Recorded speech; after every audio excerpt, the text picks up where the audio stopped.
The Casio F91w is one of the watches of all time. Seriously, maybe you don't own one, but a close relative or a friend probably does. Or maybe your favorite celebrity.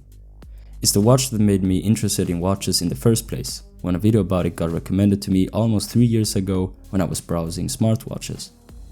It didn't take long before I became interested in mechanical watches, but I decided that I would simply buy the F91 and then go on with life and not care more about watches. Wrong. Now it's your time to wake up and subscribe to every watch collecting channel, yes, including this one. You're watching Timeheim, and this is a review of the Casio F91w.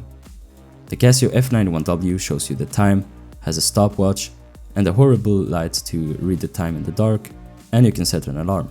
That's it. It's probably the cheapest iconic watch you can get from a reputable watch brand with some history.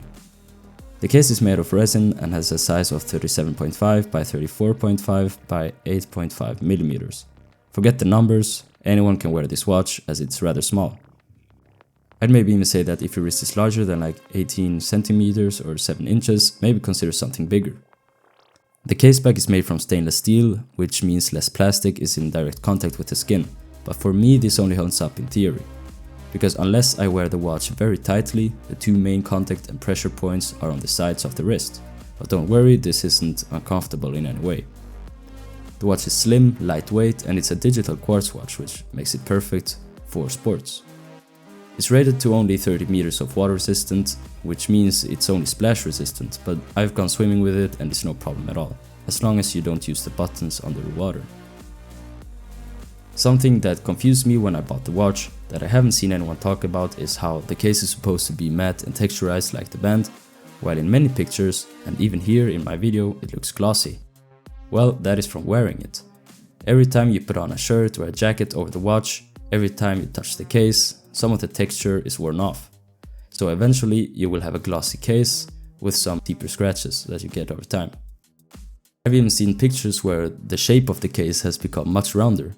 I feel like this or the strap breaking after a few years will be a larger problem than the battery life, which will last you over 7 years. And here comes one of the things that I slightly dislike about the watch, which is a direct consequence of its cheap price. And that is that it's not really worth replacing an empty battery or a broken strap, as that won't be far off the cost of the watch itself. That's why I will later replace it with a solar gshock, which will be able to last much longer but for a higher price, of course. So maybe it doesn't really belong into this discussion. These were my thoughts and observations of the Casio F91w that aren't talked about in every review. Easter egg: if you post a picture of your new Casio F91w on the Casio subreddit, you will receive a comment by the user Casio F91w, and the comment will very likely be yes. Thank you for watching, subscribe, like the video, leave a comment, bye.